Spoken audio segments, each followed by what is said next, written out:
नमस्कार विद्यार्थी मित्रांनो, आपल्याला स्पर्धा परीक्षेमध्ये दिशा यावरती नाही का 1 ते 2 क्वेश्चन आपल्याला विचारले जातात। तर आपण नाही का एक क्वेश्चन घेतलेला आहे, UPSC CSAT 2016 साली विचारला गेलेला क्वेश्चन आहे। एक व्यक्ती सुरुवातीस 12 किलोमीटर उत्तरेकडे चालत गेला, त्यानंतर पूर्वेकडे 15 किलोमीटर, नंतर पश्चिमेकडे 19 किलोमीटर व शेवटी दक्षिणेकडे नाही का 15 किलोमीटर चालला। आता तो मूळ स्थानापासून किती अंतरावर असेल असा क्वेश्चन विचारलेला आहे। तर याच्या अगोदर आपण नाही का दिशेचं नाही का जे स्थान आहे, दिशा कशा असतात नेमक्या बरोबर ते आपण नाही का मी तुम्हाला अगोदर दिशा कशा असतात ते सांगतो।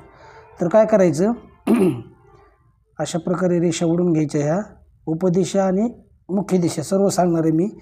उजवा जो हात आहे आपला त्या ठिकाणी पूर्व दिशा घ्यायची बरोबर, पूर्व दिशा घेतली, उजवा हात आहे पूर्व दिशा। पूर्व दिशेच्या अपोजिट दिशेला काय असते रे, पश्चिम दिशा। आणि डोक्याकडल्या साईडला उत्तर दिशा असते, पायाकडल्या साईडला काय असते, दक्षिण दिशा। आणि उपदिशेच्या बाबतीत एक ट्रिक लक्षात ठेवायची, जी उपदिशा आपण काढणार आहेत त्याच्या बाबतीत एक ट्रिक आहे, हे दक्षिण आणि हे पूर्व, हे दक्षिण पूर्वपासून चालू करायचं आणि अँटी क्लॉकवाईज रोटेट व्हायचं। काय म्हटलं, दक्षिण आणि पूर्व दिशेपासून चालू करायचं आणि घड्याळाच्या विरुद्ध दिशेने ती ट्रिक असणार आहे। ती ट्रिक अशी बघा, I1 शब्द लक्षात ठेवायचा। काय ठेवायचा, I1 झाले तुमच्या उपदिशा नाही का तुमच्या ह्या ट्रिकने लक्षात राहणार आहेत। इथं जर आ घेतलं म्हणजे आ म्हणजे काय, आग्नेय, इथं ई घ्यायचं, ई म्हणजे ईशान्य, इथं वा घ्यायचं, वायव्य, आणि न म्हणजे काय असतं रे, नैऋत्य। अशा प्रकारे ह्या दिशेचे नाही का स्थान आहेत। काय केलं, उजव्या साईडला उजव्या हाताला पूर्व दिशा घेतली बरोबर, उजव्या साईडला काय केलं रे मी, पूर्व दिशा घेतली, त्याच्या अपोजिट पश्चिम दिशा घेतली, नंतर डोक्याकडल्या साईडला उत्तर दिशा आणि पायाकडल्या साईडला दक्षिण। पूर्व आणि दक्षिण इथनं चालू करायचं आणि अँटी क्लॉकवाईज रोटेट व्हायचं, अँटी क्लॉकवाईज। I1 शब्द लक्षात ठेवायचा, आग्नेय, ईशान्य, वायव्य आणि नैऋत्य। आता जो क्वेश्चन दिला त्यानुसार आपण नाही का सॉल्व करूया। एक व्यक्ती सुरुवातीस नाही का 12 किलोमीटर उत्तरेकडे गेला, मी नाही का सुरुवातीचं स्थान हे मानतो, इथनं चालू झाला तो, उत्तरेकडे गेला किती, 12। बघा इथे ठिकाणी अंदाजे एक लाईन सेगमेंट ड्रॉ केली आणि हे 12 किलोमीटर असणार, एवढं लक्षात राहू द्या। त्यानंतर पूर्वेकडे 15 गेला, पूर्वेकडे गेला म्हणजे नाही का उजव्या साईडला गेला, इकडे 15 गेला।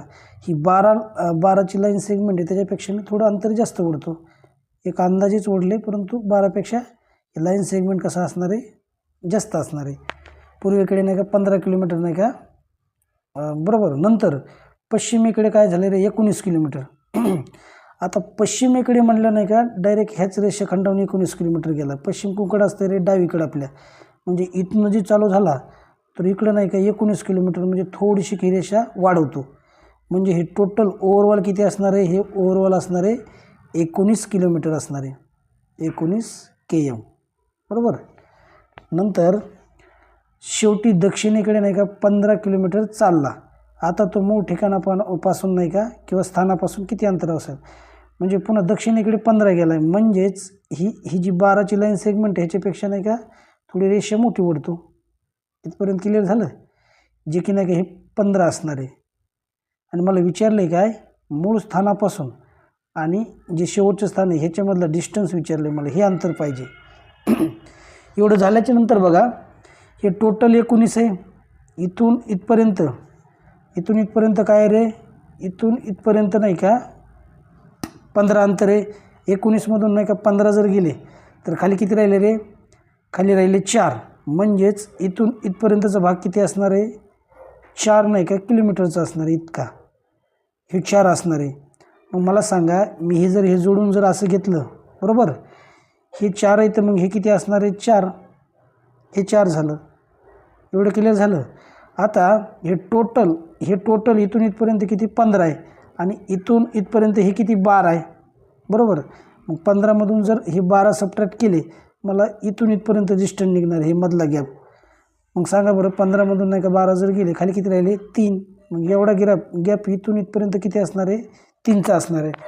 मग आपल्याला पायथागोरसची ट्रिपलेस माहिती जर असतील तर लगेच आन्सर निघते आपलं, हे 3 हे 4 म्हणजे हे किती असणार आहे, 5 असणार आहे।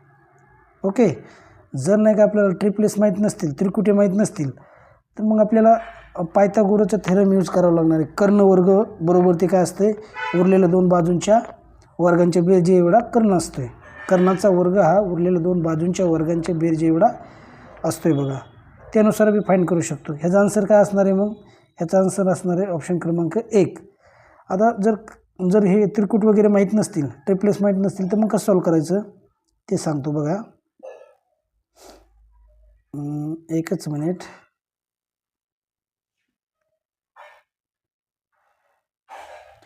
तर अशा वेळी काय करायचं, मला ही इथून इथपर्यंत अंतर माहिती नाही आहे, म्हणजे हा काय रे, हा काटकोन त्रिकोण झाला, हे काय झाला, राईट अँगल ट्रायंगल झाला. मग राईट अँगल ट्रायंगल म्हणजेच मला हे माप शोधायचं आहे, कर्ण शोधायचं आहे. कर्ण मी एक्स जर कन्सिडर केला, कर्णाचा वर्ग बरोबर ती जे उरलेल्या 2 बाजू आहेत त्यांच्या वर्गांच्या बेरजे एवढा. आता उरलेल्या 2 बाजू कोणत्या आहेत? हे 4 एक आहे आणि हे 3 एक आहे. ह्यांच्या वर्गांच्या बेरजे एवढा असतो. मग 4चा वर्ग किती रे? डायरेक्टली येतो 16. बेरजेमध्ये हे 3चा वर्ग किती रे? 3चा वर्ग आहे 9. दोघांची जर ॲडिशन केली 16 आणि 9 किती होतात रे? 25. इथं 25 लिहिलं. इथे एक्स स्क्वेअरची व्हॅल्यू किती आलेली? 25 आलेली. मला नुसती एक्सची व्हॅल्यू पाहिजे.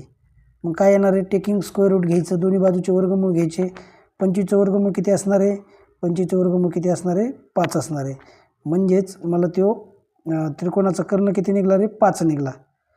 आता 1 किलोमीटर दिलं आहे, तर मग हे देखील किलोमीटरमध्ये असणार आहे. 5 किलोमीटर. ऑप्शन क्रमांक 1. अशा प्रकारे नाही का व्हिडिओ पाहण्यासाठी चव्हाण मॅथ्स या यूट्यूब चॅनलला सबस्क्राईब जर केलं नसेल तर सबस्क्राईब करून घ्या, शेअर करा, कमेंट करा. भेटूया अशाच नवीन व्हिडिओमध्ये. तोपर्यंत धन्यवाद.